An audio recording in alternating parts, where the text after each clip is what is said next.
Hi everyone. सो आज हम लोग करेंगे facts, inferences and judgement.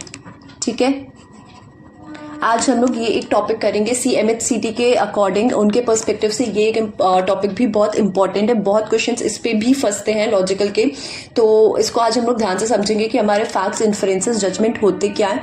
Because बहुतों ने मुझे ये चीज़ बोली है कि मैम हमें बहुत कन्फ्यूजन है इस चीज़ पे कि हम लोग डिस्टिंग्विश ही नहीं कर पाते कि हमारे फैक्ट्स क्या है, इन्फरेंसेस क्या है और जजमेंट क्या है।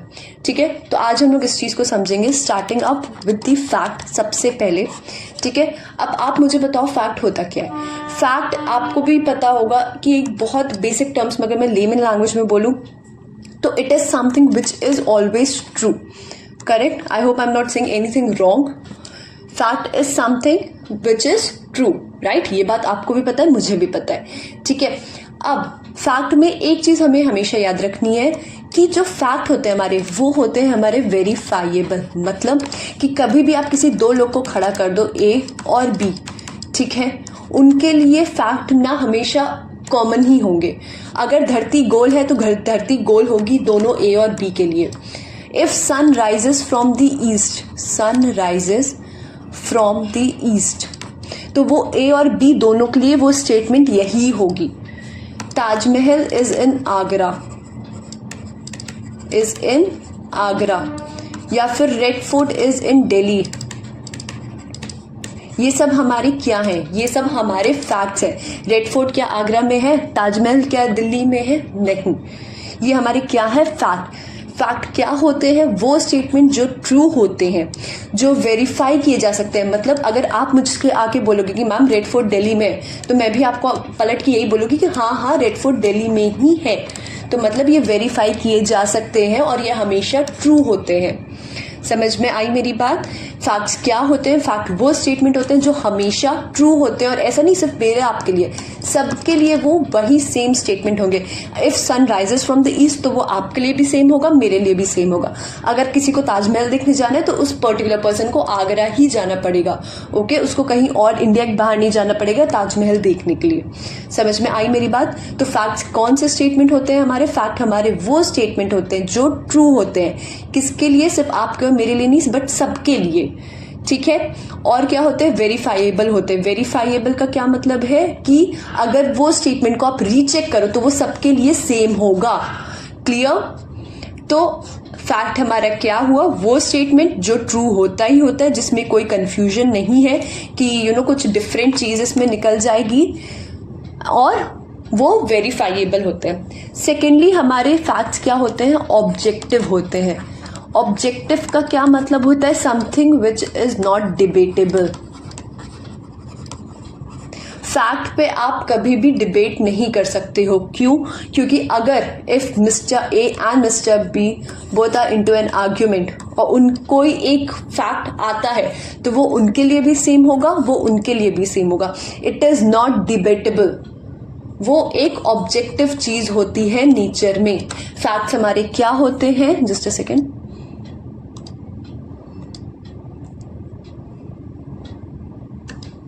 फैक्ट्स हमारे क्या होते हैं? फैक्ट्स हमारे ट्रू होते हैं नेचर में, वेरीफाइएबल होते हैं और ऑब्जेक्टिव होते हैं। समझ में आई मेरी बात? फैक्ट्स क्या है?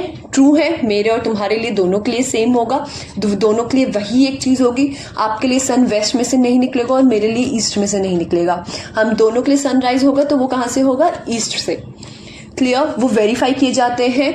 मतलब अगर आप मुझसे पूछने आओगे कि मैम ताजमहल कहाँ है, तो मेरे लिए ताजमहल आगरा में है। आपके लिए ताजमहल कहाँ है? आपके लिए भी वो आगरा में है। मतलब वो वेरीफाई किए जा सकते हैं। And thirdly they are objective in nature, मतलब वो नॉन डिबेटेबल होते हैं।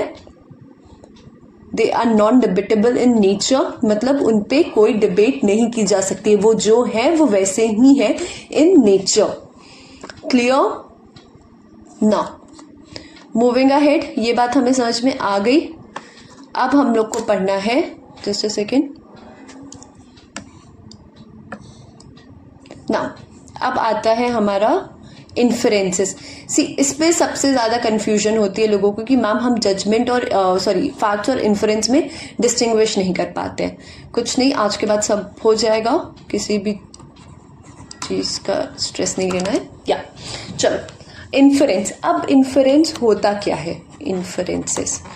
इन्फरेंसेस हमारे वो थॉट्स होते हैं, वो सॉर्ट ऑफ अजम्पशंस होते हैं जो हम लोग बनाते हैं किसी एक फैक्ट के बेसिस पे, ठीक है, या किसी एक लॉजिकल स्टेटमेंट के बेसिस पे हम लोग इन्फरेंसेस बनाते हैं। अब एक बात मेरी याद रखना, सबसे पहले जो सबसे इंपॉर्टेंट है इन्फरेंस में, कि inferences are objective in nature. अब इसका क्या मतलब हुआ? Inferences are subjective in nature. Subjective in nature मैंने क्या बताया था? फैक्ट्स हमारे क्या है? ऑब्जेक्टिव है, मतलब they are non debatable. But inferences हमारे क्या है? इन्फरेंसेस हमारे सब्जेक्टिव होते हैं नेचर में। Suppose I will give an example. आज मैं आई क्लास में मैंने बोला कि आज तो मॉनसून सीजन चल रहा है एंड आई लव रेन, ठीक है। बट तुम लोग आए मेरे पास कि मैम नहीं, हमें तो बारिश नहीं पसंद है, कीचड़ हो जाता है, ये हो जाता है, सब कपड़े भीग जाते हैं एंड ऑल दैट। तो अब इन्फरेंस क्या है? इन्फरेंस मेरे लिए अलग होता है, तुम्हारे लिए अलग हो सकता है, ठीक है। मेरा बेसिस क्या था ये चीज बोलने का कि मॉनसून सीजन चल रहा है और बाहर हो रही है बारिश, तो मैंने क्लास में बोल दिया कि बच्चों आई लव रेन, ठीक है। तो तुम लोग ने मुझे पलट के क्या जवाब दिया? स्टूडेंट्स ने मुझे क्या जवाब दिया कि नहीं मैम हमें नहीं पसंद है, because you have your own reasons. तो ये क्या होता है? ये इन्फरेंस होता है। इन्फरेंस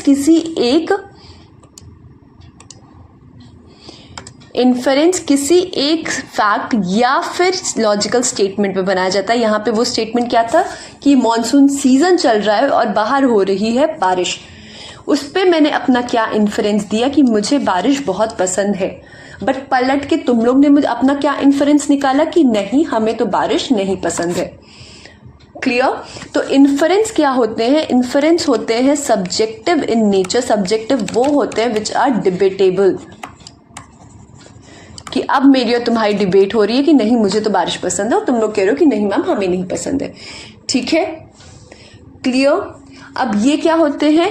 ये भी वेरीफाइएबल होते हैं। कैसे? मैंने अपना ओपिनियन रखा, आप लोगों ने अपना ओपिनियन रखा, तो ये वेरीफाई हो सकते हैं, ठीक है। मेरे मन में तो क्योंकि अभी तक भ्रम था कि नहीं भाई बारिश तो सबको पसंद होती है, चाहे वो कोई भी पर्सन हो, बट तुम लोग आए और तुम लोग ने कह दिया कि नहीं मैम हमें नहीं पसंद है, तो वो मेरी तरफ से मैंने क्या किया? उसको वेरीफाई कर लिया, मेरे इन्फरेंस को।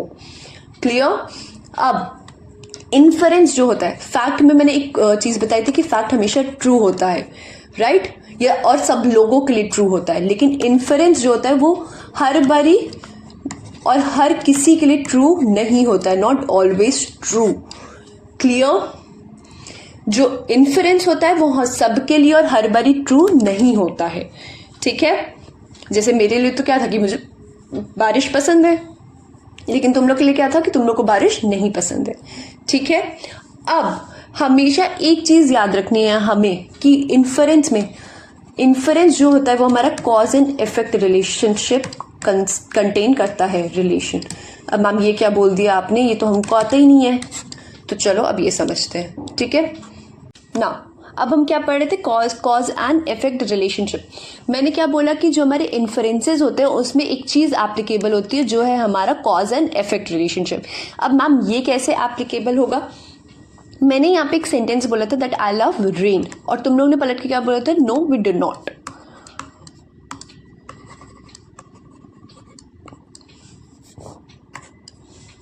क्लियर? मैंने यहाँ पे बोला था कि हम लोग में एक ये आर्ग्यूमेंट चल रही थी कि मैंने बोला था कि ये आई लव रेन और तुम लोगों ने कहा था नो मैम वी डोंट, ठीक है। अब यहाँ पे कॉज एंड इफेक्ट रिलेशनशिप क्या हुआ? कॉज क्या था? मॉनसून सीजन चल रहा था और बाहर हो रही थी बारिश, जिसका इफेक्ट ऐसा पड़ा कि मैंने तुम लोग से आके कहा कि येस आई लव रेन, और जिस पे तुम लोग ने डिबेट किया मुझसे कि no ma'am we do not. तो ये क्या है? ये कॉज एंड इफेक्ट रिलेशनशिप है। जो कॉज था, कॉज क्या था कि बारिश हो रही थी, तो मैंने अज्यूम किया, मेरे ऊपर इफेक्ट पड़ा, मैंने ये इफेक्ट निकाला कि इन्फरेंस निकाला उसमें से कि मुझे बारिश पसंद है तो बाकी सबको भी पसंद होगी, and then we got into a debate जो कि हो गई हमारी। क्यों? क्योंकि वो थी सब्जेक्टिव इन नेचर। जो हमारे इन्फ्लुएंस होते हैं वो होते हैं सब्जेक्टिव इन नेचर, क्लियर? हमने क्या पढ़ा? Just a second.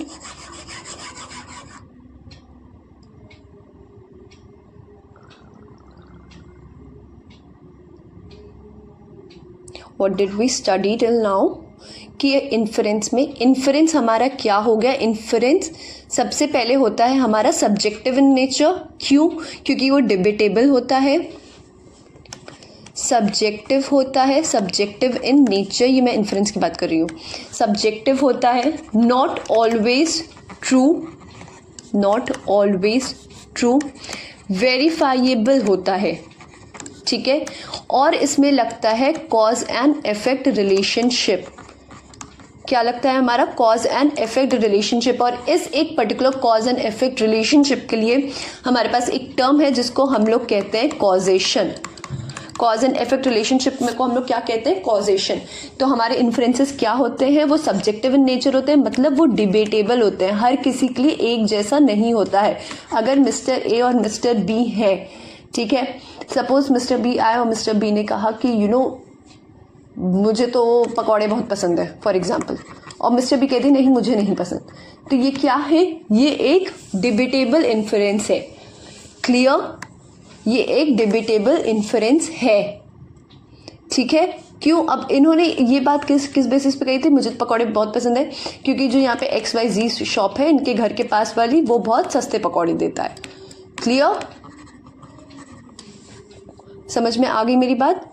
दूसरा, हर किसी के लिए ट्रू नहीं होता है. मिस्टर ए के लिए जो चीज़ थी वो मिस्टर बी के लिए नहीं थी. वेरीफाइएबल होता है.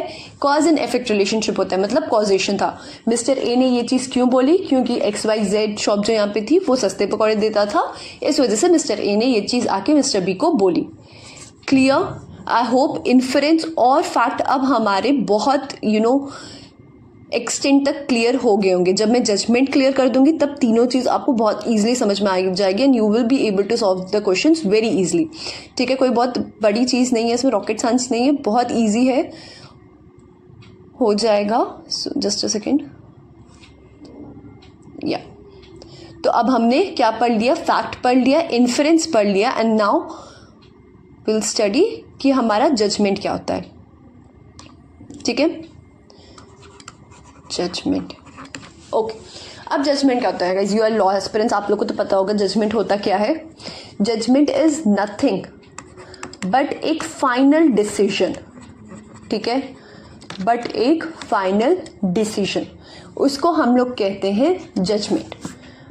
ठीक है, सपोज क्या हुआ, मिस्टर ए थे, मिस्टर बी थे.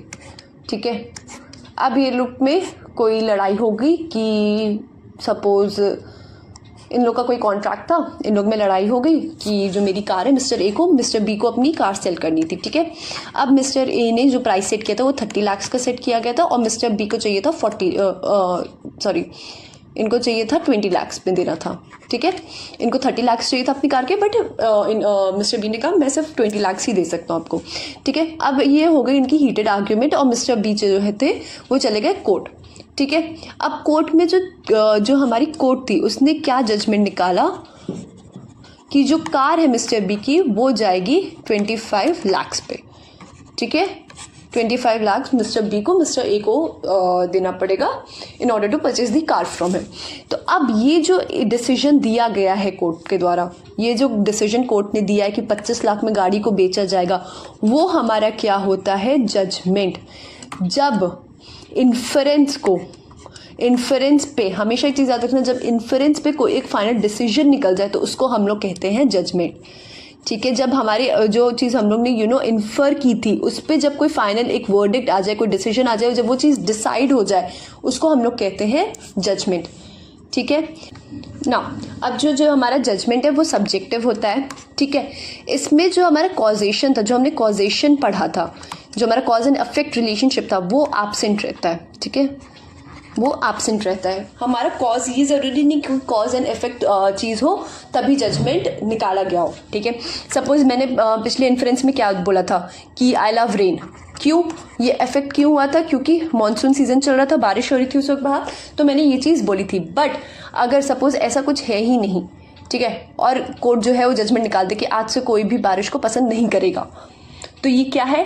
सपोज बारिश हुई नहीं, ठीक है, विंटर्स का सीजन चल रहा है, बारिश हुई नहीं और तब कोर्ट ने ये जजमेंट निकाल दी, तो क्या इसके पीछे ऐसे ये कॉज एंड इफेक्ट रिलेशनशिप लग सकता है? नहीं। क्लियर ना? अब जो होता है हमारा जजमेंट वो हर किसी के लिए ट्रू नहीं होता है, not true for everyone. But एक चीज होती है जजमेंट में, एक वर्ड हम लोग बोलते हैं जिसको हम लोग बोलते हैं बाइंडिंग। बाइंडिंग का क्या मतलब होता है? बाइंडिंग का ये मतलब होता है binding on all, binding on all. अब बाइंडिंग का क्या मतलब हुआ कि नॉट ये भले ही हर किसी के लिए ट्रू नहीं है, लेकिन जो भी बोला गया है, सपोज ए और बी के केस में क्या बोला गया था कि 25 लाख में जो है गाड़ी का जो है वो सेल एंड परचेज होगा। अब ये बाइंडिंग है, मतलब इस जजमेंट में ने इन दोनों को बाइंड कर दिया है, जो फोर्स लगा दिया है, थोड़ा सा एक उसमें बांध दिया है कि इसी चीज में 25 लाख पे ही गाड़ी का सेल और परचेज होगा। इट कुड नॉट बी 24, 26 और एनी अदर अमाउंट। समझे? मतलब किसी कभी दो लोगों को बांध देना किसी एक डिसीजन में कि आपको ये करना ही करना है, एकदम फोर्स कर देना उस चीज को लेके, उसको हम लोग कहते हैं बाइंडिंग। बाइंडिंग रिलेशनशिप मतलब किसी दो लोगों को बांध देना, या किसी भी इंसान को बेसिकली पर्टिकुलरली, या किसी भी चीज को बांध देना, उसको हम लोग कहते हैं बाइंडिंग रिलेशनशिप। तो बाइंडिंग रिलेशनशिप या तो जजमेंट क्या होते हैं हमारे? Binding in nature. क्लियर ना? एक बारी मैं फिर से क्रक्स में सारी चीज़ें बता दे रही हूँ, ठीक है, and then will move ahead and solve the questions. ना फैक्ट जो होता है, फैक्ट हमारे क्या होता है? ऑब्जेक्टिव होता है। ऑब्जेक्टिव इन नेचर मतलब उस पर डिबेट नहीं की जा सकती है, क्योंकि वो हर किसी के लिए सेम होता है। तो सेकेंड वाला उसी से बनता है, that it is true for everyone. Then हमारा क्या था?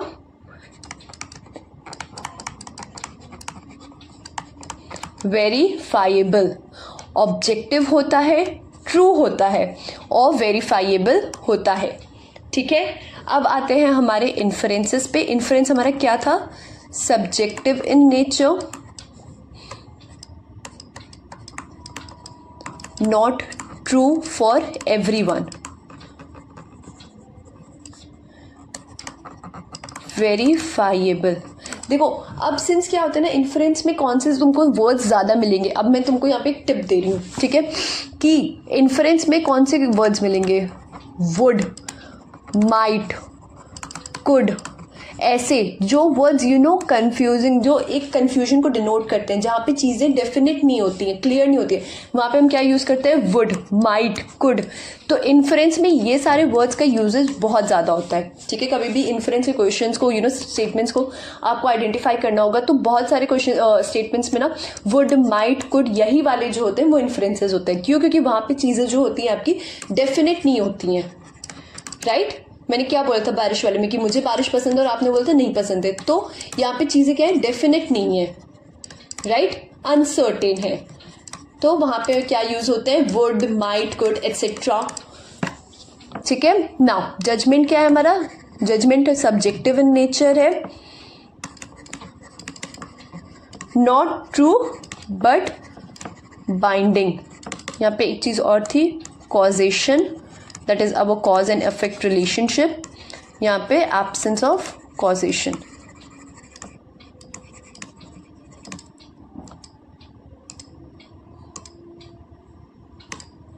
ना क्लियर?